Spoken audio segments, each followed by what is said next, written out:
Welcome back to Major Impact on the Connect Network TV. We have a very special guest joining us today, a leadership coach and business strategist who's transforming women midlife and empowering them to redesign their second act. We are super thrilled to welcome Stacey Luces to the show. Stacey, welcome to our show. Thank you so much. It's such a pleasure to be here. Look, and you are right on time because I need all of this information, and I know that our viewers do too. And so, through empowerment and authentic leadership, discuss how embracing authenticity can transform leadership styles and drive personal professional success. So, specifically, Stacey, can you elaborate on the importance of authenticity in leadership, particularly with women of color? Yeah, a couple of my favorite topics. So, I think we're living in a time, especially with social media, where we want things to be more authentic. We want to feel like we're interacting with real people, real brands, feel the real spirit of what's happening. And I think leadership in and of itself, we've kind of redefined that, and we want to interact with a leader and a leadership style that's really more honest. It feels vulnerable, and it feels like not only is there a general sense of purpose, but we are a part of that purpose. I think that leaders that embrace authenticity, it builds trust, it fosters connections, and it really inspires us to just show up as our best, right? I think from an innovation perspective too, when we feel more confident and more authentic in the leader who has our back, we bring our best selves to the table. There's no holding back. And so I think if we can model kind of that innovation, that resilience, and that vulnerability, I think it inspires others to be courageous too. For women of color, so I am a woman of color, much like you, and I know from my 25 years in federal service, in private sector, and all of those things, it was hard. It was hard not to feel like I had to code switch or wear, the perfect smile or the perfect hair or the perfect blue suit to kind of be taken seriously. So I think that reclaiming these spaces, reclaiming our voices, especially if that narrative has been sort of historically marginalized, is really, really important. I think that there are cultural expectations for us in that dumping of our identity. And so working on being brave enough and being courageous enough to show our true selves without fear of judgment is still a work in progress for many of us.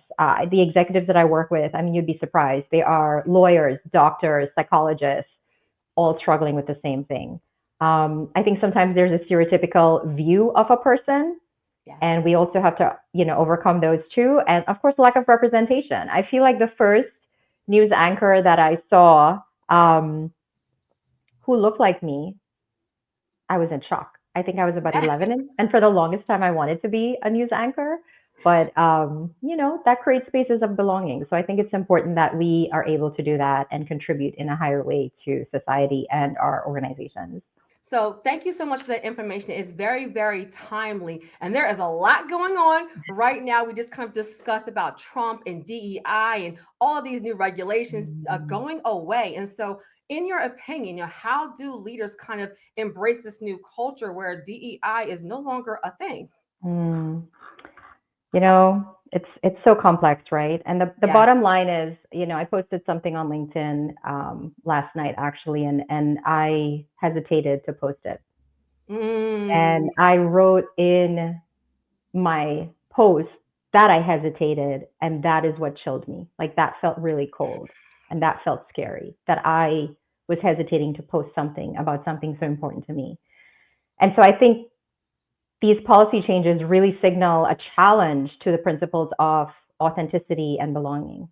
And I think for all leaders, not just leaders of color or leaders that embrace DEI, this moment really is one where we can step into the integrity of what it means to truly belong and to be accepted for our whole selves, right? And as an immigrant, as a woman of color, I'm a mom of teenagers. I've got an 18-year-old daughter and a 14-year-old son. I'm still grappling with helping them feel like they're included. And so all of these things strike a deeply personal chord for me. I've been in spaces where I was on the board of directors for UN Women.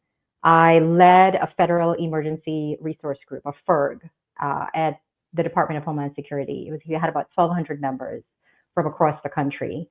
I've done work with underserved communities. And so I feel like my entire life, my brand right now is about living authentically, leading courageously, and showing up as our best selves. And so navigating the complexity of this, navigating our own fears about it, it's really powerful, but it's also, it speaks to what we've been conditioned not to do, Yes. which is hold our voices back. That's so good. And I just want to thank you for being transparent about that, because Mm, that's why we have these discussions. That's why we have platforms like this, because there are other people on the other side that, with their brands, with their social media, even, they're going to have this little bit of struggle that we didn't have mm, before about yeah. how authentic do I be? Am I going to offend people? Am I staying Am I within going to get regulations? canceled? Am I going to get canceled? Just all of these things. And so I really appreciate, look, you are staying true Mm, to your brand about being authentic. I right. really appreciate you not only posting it, but saying, hey guys, I also Mm, hesitated, and here's why. Because then yeah. you're going to get other people saying, you know what, I did not know what to say. I was going to hesitate.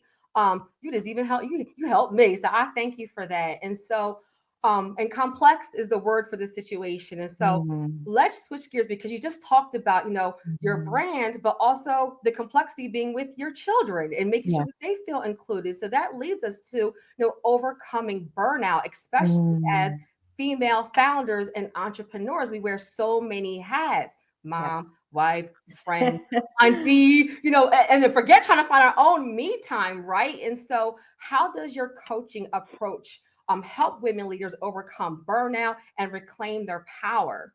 Yeah. I mean, my burnout is linked intrinsically to everything we just talked about, which is working 4 times as hard, being 2 times as educated as some of my peers, like staying later than everybody. And I think that over decades, I'll speak for a woman in midlife, I'm in my 40s, that is where the rubber, literally hit the road. And so for me, my burnout escalated into a real life situation where I had emergency surgery and flatlined twice.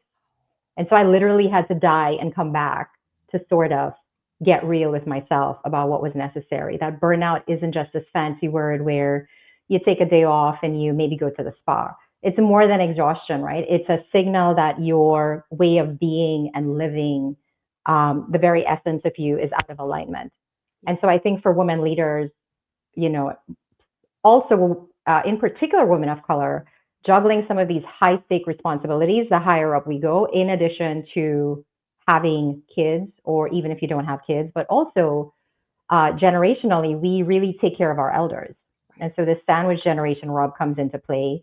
And it comes from this pressure to meet sometimes impossible expectations, but also silencing our own needs, staying quiet, living in fear of being rejected or judged. And so my coaching is really rooted in helping women not be or not have the almost ending that I had, where I almost died and didn't get to see my kids grow up.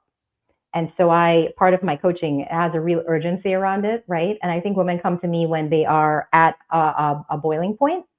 So 60% of us in midlife are struggling with anxiety and depression. I think 40% of us are struggling with sleeplessness. And all of these things, taken separately, is serious, but taken together as a whole, on top of maybe financial pressures, they really lead to a cry for help on the inside, right?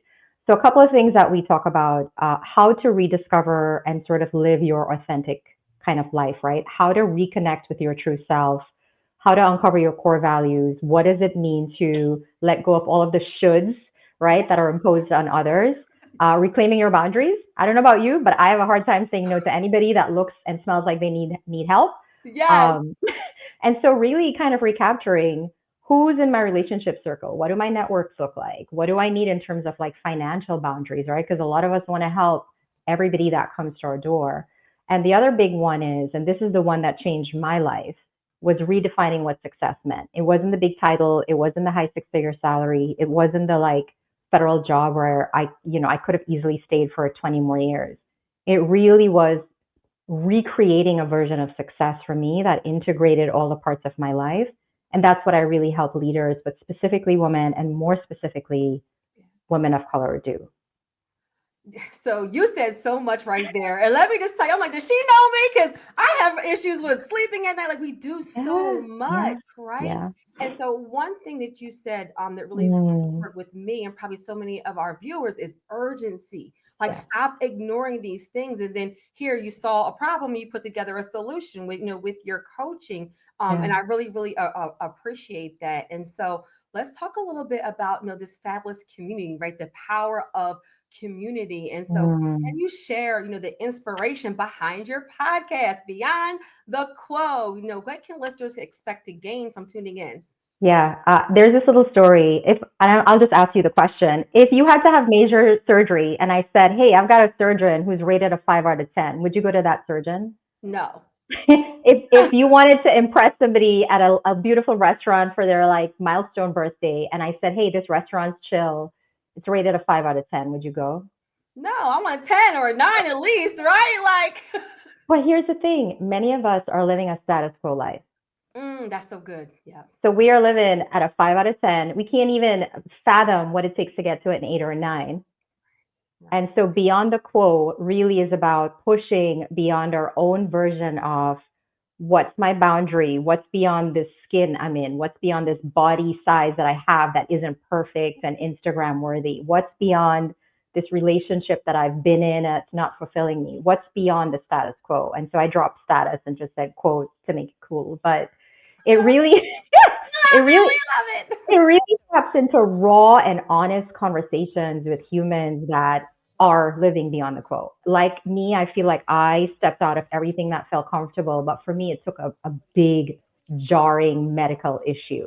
For some of us, it's probably a job we've been in for 10 years where there is no passion, there is no spark. You Right. get up, get in the car, you kind of just check the boxes, right? So listeners can expect real stories, right? A lot of them are disruptors, unfiltered conversations. We cuss a little bit, No, we being authentic, right? right?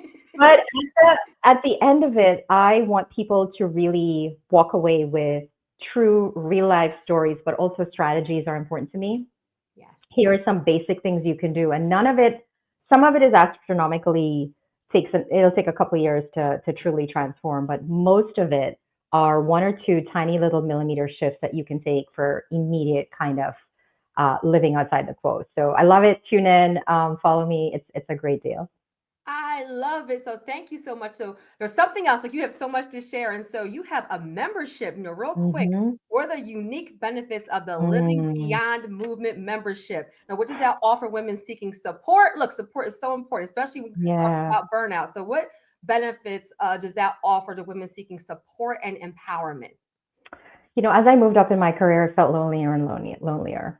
Right. In my early 40s, I was a GS-15, which in federal government is as close to being a senior executive as you can. And I was on the fast track, right? And it was lonely.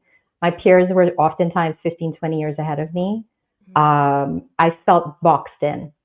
And I looked around even the corporate world and it was getting harder and harder. I think there was a study by McKinsey that showed as you moved up, in the director executive roles, the percentages for women steadily declined, early 20s, or for women of color, it's in the 2% or 3% category. And I wanted a space where the women I worked with, whether it was clients, collaborators, partners, friends, like just people that were on fire, and we're also women of color, could safely talk about things that we didn't have to explain, Yeah. whether it was unconscious bias, whether it was, oh, my hair, whether it was all of these things that we have to hide in order to be successful. And I couldn't find that space. And I tried, right? UN Women. I mean, I did all the boards, every Yes. single board. And I was like, you know what? I'm going to create our own table. I'm going to create our own space. And I'm just going to invite people. And so it's a free community. It's for women of color leaders.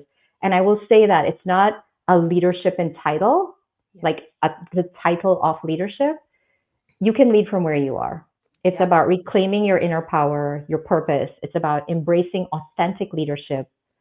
And the best part is you create meaningful connections. I will say that LinkedIn post that I hesitated to put out, Yeah. I think there were about 20 women last night that joined the community.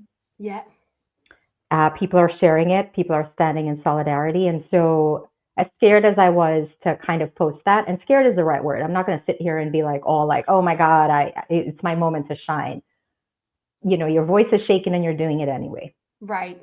And so for me, the permission for us to dream bigger together, to strategize together, to invest together. And I want to shout out Arlen Hamilton for her Arlen's All Access community, of which I am a member, where she is a powerful voice that just drags you along for the ride. And she not only inspires you, but demands that you step into the arena in a way that we haven't before. So it's been a journey. But yeah, that community is free. I'd love for everybody to join. Yes, look, viewers, did you hear? It's free. And so I just love the fact that you're taking your purpose and your mission and you're providing all these resources. And some of them you're like, hey, just come and get empowered and get the support. And so, Stacey, thank you so much for sharing your incredible insight with us today. Everybody, you can keep up with her at staceyluces.com and also Stacey Luces is Luces on Instagram. And everybody stay tuned. We'll be right back after the commercial break.